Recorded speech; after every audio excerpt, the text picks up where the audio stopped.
Hello mga bebs at papunta nga tayo dito sa Pet Valley kung saan ay dinala namin si Achilles. Hello mga bebs, mapagpalang linggo sa inyong lahat at nandito nga ako sa Pet Valley.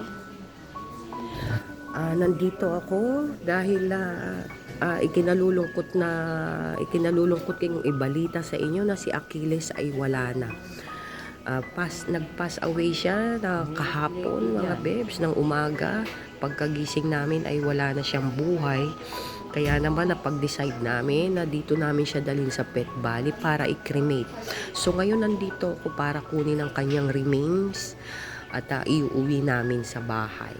So yung mga full video ko na ipapakita ko about ng proseso dito sa Pet Valley ay ipopost ko na lang sa aking next video.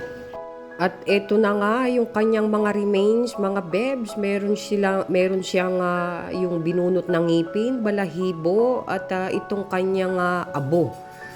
May 3 bote ng abo at ito yung nasa plastic na abo at yung picture niya.